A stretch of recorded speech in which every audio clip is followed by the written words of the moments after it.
Yes, I think you might have come across my work by my Instagram, which I just started early last year. I just, I find dermoscopy photos of skin cancers beautiful, and I thought I'd share that with my colleagues. And while I thought that the people who would be interested would be Australian GPs, I find actually they're not that interested because they see so many themselves. But the big audience who's been following me are actually international doctors, especially international dermatologists.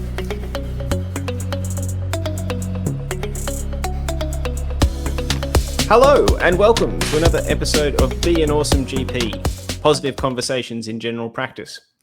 Today I am very excited to be sitting down with Dr. John O'Brien, a specialist general practitioner who has done a lot of extra training in skin cancer medicine and surgery. John was born in Buderim, raised in Toowoomba, and attended the University of Queensland. He's the owner of Body Scan Skin Cancer Clinic, performs skin checks, as well as surgical management of skin cancers, including flaps and grafts when required. Outside of the consult room, he teaches medical students, volunteers as a helpline panelist for Doctors Health Queensland, and has featured as a guest speaker at charity events. John has numerous publications and is a peer reviewer for the Australian Journal of General Practice. John, welcome to the show, mate. Thank you, Dr. Timms, for that comprehensive introduction. And I felt honoured to be invited to appear on your podcast. Well, I was actually really excited to get you on. I've obviously only met you on Instagram, but what I see on Instagram of your work is, I consider that I offer a very high quality skin cancer medicine service at my practice. But I look at some of the stuff you do, and sometimes I just think, gee, how can you reach higher? Like the sort of stuff you're removing and delivering high quality excisions and skin cancer medicine to patients is just amazing. I'd love to get into that. I'd love to get into business ownership. I'd love to talk about generational change in medicine. But why don't you give me an idea of what your average day is and tell me a bit about the skin cancer clinic first. So presently, as a GP, I'm only offering skin cancer services in a dedicated skin cancer clinic. So I usually have 15-minute appointments for skin checks and can perform biopsies as needed in that 15 minutes and prescribe treatments as required. And then, you up results and then booking excisions into the future. This clinic I've bought in Buderim on the Sunshine Coast is small. We've just got 2 consult rooms, and so the nurse and I work between the 2 rooms. I'm working on my own at the moment, so it's actually a lonely venture. You don't get to sit in the staff room and bounce off other doctors. So I found myself wandering down the street to the general practice and saying hello to other people. And yes, I think you might have come across my work by my Instagram, which I just started early last year. I just, I find dermoscopy photos of skin cancers beautiful, and I thought I'd share that with my colleagues. And while I thought that the people who would be interested would be Australian GPs, I find actually they're not that interested because they see so many themselves. But the big audience who's been following me are actually international doctors, especially international dermatologists, because they've just never seen this many skin cancers before in other countries. Wow. So I hadn't considered that. I assumed there was mostly Aussie doctors following you, but it makes so much more sense that countries where a BCC is not plumb normal for a consultation would be following your channel.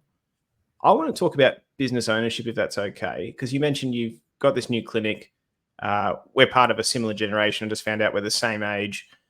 There is generational change in medicine. Appetite for business ownership is mixed, and a lot of doctors want to own their own clinic, do things their own way, not necessarily the old way, but a lot of doctors are nervous about business ownership as well. So just talk to me about that. When I fell it as a GP 4 years ago, I thought to myself, I never want to be a practice owner. Too hard.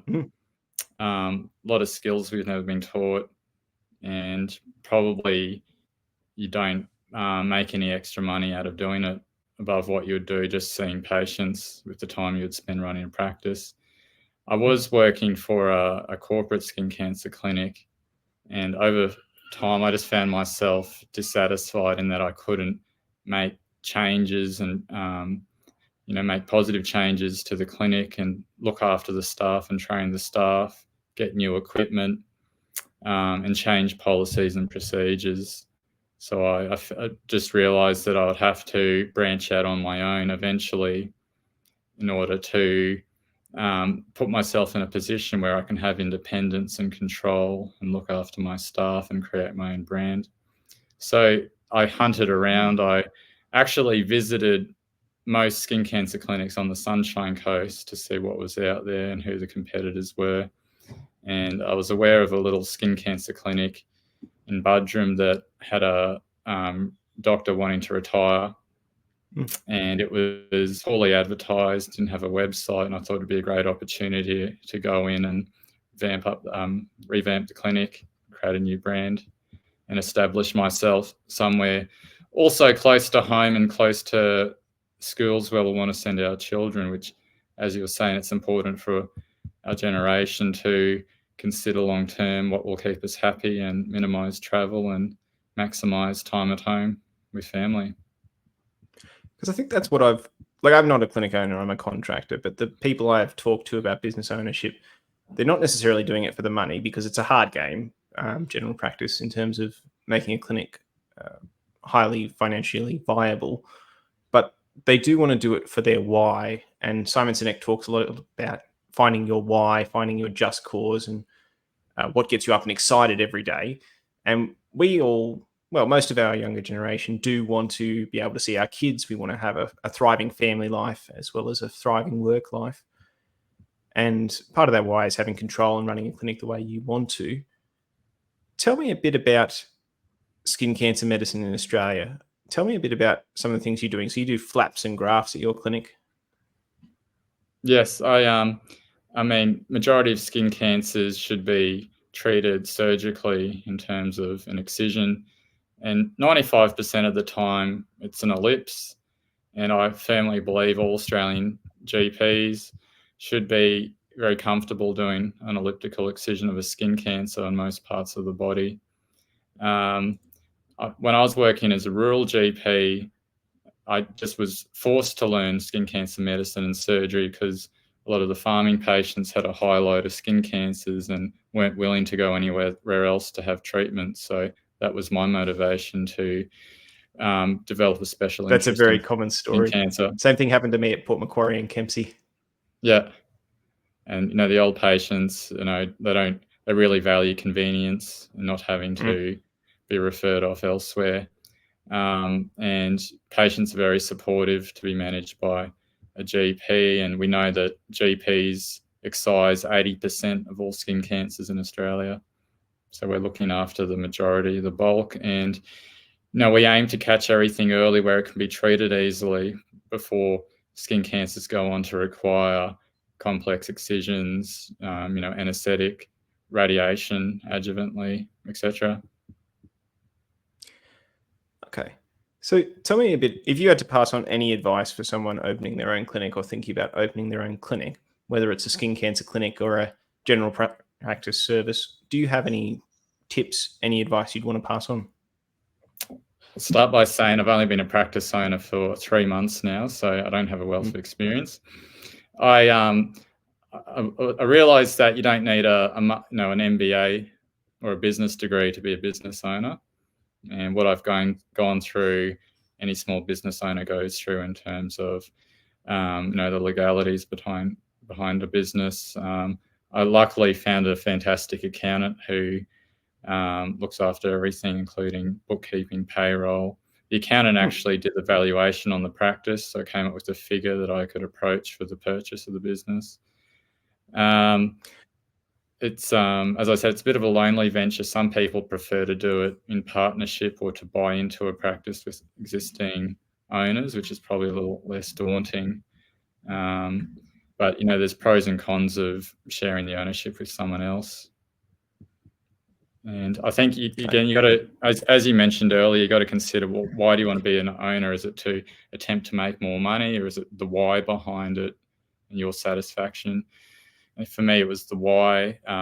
My staff are extremely happy, and I feel that they'll be with me long term.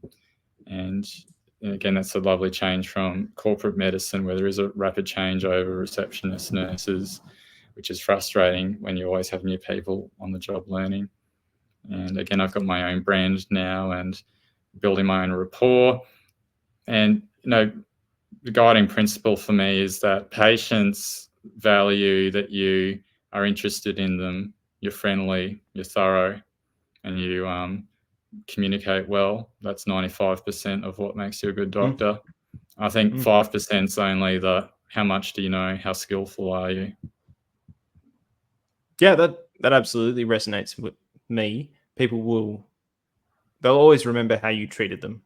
They won't necessarily remember how you treated them in terms of medication, but they'll remember how you treated them as a person. You talked a bit about, for those new clinic owners, getting someone in professional to do an EBITDA, or an assessment of earnings before interest, tax, depreciation, and amortization. That's always useful. That's well outside my scope, and this is, I can't offer financial advice on that. I think receptionist turnover is a big problem in general practice. I certainly have noted clinics do struggle to keep receptionists. Medical receptionist is a very hard job. It is a job where they are required to make decisions about triaging patients without necessarily a huge medical background. And they're dealing with people who have all the complexity of someone who's sick and unwell, but not necessarily someone who's respecting them as much as a doctor. And I'd be very curious how you keep your receptionists. What are your strategies? Well, when I recruited my staff, because when I took over the clinic and expanded the hours, I needed more staff. So just from the outset, when I interviewed them, I clearly explained what my vision was for the clinic, and explained that they would be a valued member and that I would communicate with them and do everything to make them happy, and to always ask for their input onto what changes to make and include them in the process, and they feel like they're part of the journey and a valued and essential part of the business. And every day I always ask how they're going. I thank them. I always see if they have any concerns or they've had difficult patient interactions. And I think job satisfaction, key things are usually is, feeling that you're being valued and you're making a difference, and feeling that you're being heard and that your team is looking after you and cares for you. Okay. Let's switch gears for a moment. So I noticed you have some experience working with Doctors Health Queensland. Is that right? That's right. And I'm actually on call over the Christmas week. Good on you. For anyone in Queensland who needs to call up. So you're looking after your own business, you're looking after some toddlers, and you're looking after the health of your colleagues. What can't you do, mate? Heaps of things. I'm a really bad handyman, so I'm notorious for breaking things when I try and fix them with a drill or a hammer. So I leave that to more talented people. So how did you get into working with Doctors Health Queensland? Tell me about that. Well, I've got a long history of being involved in volunteerism, especially during university. I used to run the volunteer club for University of Queensland. And then when I've gone into work as a doctor, I wasn't doing any volunteer work for years, and I certainly feel bad and have a social conscience. So, I didn't have the time to go, spend a day a week doing some hands-on volunteer job, but the Doctors Health Queensland gig was attractive to me in that you just, you might take a couple of phone calls a day from doctors in distress, and these callers are usually medical students or junior doctors facing stress, burnout, maybe formal depression or anxiety disorders, and they just really value having a colleague to speak to. And, while I'm a younger doctor and not full of decades of experience, I think the younger callers appreciate having a younger doctor to talk to and find me more relatable. And, it's can be confronting. Some callers are in a lot of distress and distressed when they speak to me. But it's nice to give back. And as a GP, we're a jack of all trades, and we do have mental health training. And, we're appropriate to be on the helpline panel for Doctors' Health, which exists in all states, actually.